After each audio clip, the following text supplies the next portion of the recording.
2010 में एक blood donation camp में मुझे पता लगा कि मुझे हेपेटाइटिस बी है। तो उस वक्त ये नाम मेरे लिए बिल्कुल नया था।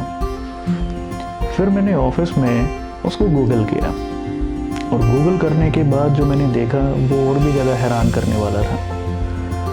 भारत में तकरीबन 4 करोड़ लोग ऐसे हैं जिनको हेपेटाइटिस बी है और भारत दुनिया का दूसरा ऐसा देश है जिसमें सबसे ज़्यादा संक्रमित आबादी है। और रन फाउंडेशन को शुरू करने की मुहिम वहीं से शुरू हुई। 2010 से 2015 तक मैं अंडर ट्रीटमेंट रहा और अभी भी हूँ। और हेपेटाइटिस के बारे में मैं जितना ज़्यादा पढ़ता गया उतना ज़्यादा मेरे अंदर वो मोटिवेशन आती गई कि मुझे इसके लिए ही काम करना है। और सबसे पहला काम जो था वो था हेपेटाइटिस बी के बारे में लोगों को जागरूक करना। क्योंकि जब मुझे भी पता लगा तो मैंने सबसे पहले इस बीमारी को गूगल में सर्च किया और तब मुझे इससे संबंधित जितने भी आंकड़े थे मुझे तब पहली बार पता लगा।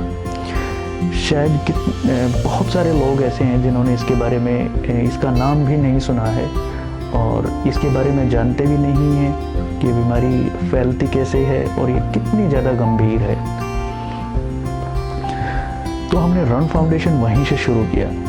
सबसे पहले हमने लोगों को जागरूक करना शुरू किया और हम छोटे छोटे जागरूकता प्रोग्राम स्लम्स में, गांव में हमने करने शुरू किए। मेन उद्देश्य था कि लोगों को जागरूक करें कि किस तरीके से वो इस बीमारी से संक्रमित हो सकते हैं और किस तरीके से वो इस बीमारी से बच सकते हैं।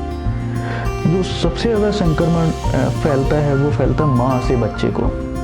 अगर माँ को अपना स्टेटस नहीं पता है कि वो हेपेटाइटिस बी पॉजिटिव है और उसके जन्म के दौरान उसके बच्चे को सही समय पे तीनों टीके नहीं लगते हैं तो वो बच्चा आगे चल के हेपेटाइटिस बी पॉजिटिव और क्रोनिक डिजीज पे जा सकता है। और यही सबसे बड़ी वजह है कि भारत में तकरीबन 4 करोड़ लोग हैं। सो रन फाउंडेशन ने अपने पहले प्रोग्राम हेपेटाइटिस बी के जागरूकता अभियान से शुरू किया और फिर हमने एक छोटा सा सर्वे स्टार्ट किया दिल्ली के स्लम्स में और हमने तकरीबन 1000 ऐसे बच्चों को ढूंढा जिन बच्चों का हेपेटाइटिस बी का टीकाकरण किसी वजह से छूट गया था। और उस दौरान सबसे बड़ी बात ये रही कि हम उस दौरान किसी हॉस्पिटल को अप्रोच कर रहे थे कि वो हमें वैक्सीन के लिए हेल्प करे, क्योंकि हेपेटाइटिस बी एक ऐसी बीमारी है जो प्रिवेंटिव डिजीज़ है जिसको वैक्सीन से हम रोक सकते हैं। अगर हेपेटाइटिस बी होने से पहले वो वैक्सीन हम ले लेते हैं तो हेपेटाइटिस बी हमें फिर कभी नहीं होता है। तो हमारी जो सबसे पहली सर्च थी वो थी कि हम किस तरीके से किसी हॉस्पिटल को अप्रोच करके और उनसे एक वैक्सीन सपोर्ट लें। तो तब हमारे साथ आए मैक्स इंडिया फाउंडेशन और मैक्स इंडिया फाउंडेशन के साथ मिलके हमने तकरीबन 1000 बच्चों को ऐसे स्लम से, झुग्गियों से ढूंढा और उन तक वो तीनों टीके सही समय पे हमने उनको पहुंचाए। फिर वैक्सीन प्रोग्राम के बाद हमें लगा कि क्यों ना हम स्कूल्स में और कॉलेजेस में जाके हेपेटाइटिस बी के बारे में बात करें। तो हमने दिल्ली बाल अधिकार संरक्षण आयोग के साथ मिलके हमने नो हैप दिल्ली एक प्रोग्राम लॉन्च किया जिसमें हमने दिल्ली के तकरीबन 40 गवर्नमेंट स्कूल्स में हमने हेपेटाइटिस शिक्षा अभियान शुरू किया। और इस प्रोग्राम का जो मेन उद्देश्य था वो था कि हम बच्चों में इसकी जागरूकता को लेके आएँ। और जो हमारा इसके पीछे का एक जो रीज़न था वो यही था कि हम किस तरीके से एक बच्चे के थ्रू उसकी फैमिली को कनेक्ट करें, उसकी फैमिली तक वो इन्फॉर्मेशन पहुँचाएँ। सो हमने तकरीबन 16,000 बच्चों के साथ में ये वर्कशॉप की और हमारा नेक्स्ट टारगेट है कि हम और तकरीबन 20,000 स्कूल के बच्चों तक हेपेटाइटिस से संबंधित जो जागरूकता है उसको लेके जाएं। और हेपेटाइटिस को हम जितना ज़्यादा लोगों को इसके लिए जागरूक करेंगे हम उतना ज़्यादा इस बीमारी को रोक पाने में सफल होंगे।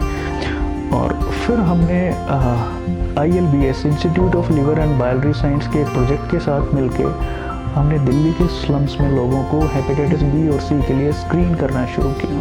हमारा उद्देश्य सिर्फ यही था कि हम किस तरीके से इस बीमारी को आगे फैलने से रोक सकते हैं।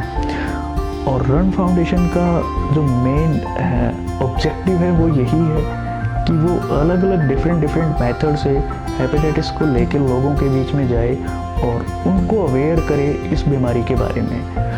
और हमने तकरीबन अभी तक दिल्ली, हरियाणा और उत्तराखंड के काफ़ी एरियाज़ में हमने हेपेटाइटिस से संबंधित प्रोग्राम लॉन्च किए और उनके थ्रू हम अभी भी एक पॉपुलेशन के साथ में कनेक्टेड हैं और उनको हम इस बीमारी के लिए अवेयर कर रहे हैं। तो जो रन फाउंडेशन है, रन फाउंडेशन का जो मेन ऑब्जेक्टिव वो यही है कि हम जो नेक्स्ट जनरेशन आएगी उसको हेपेटाइटिस से मुक्त जनरेशन हम लोग बनाएंगे।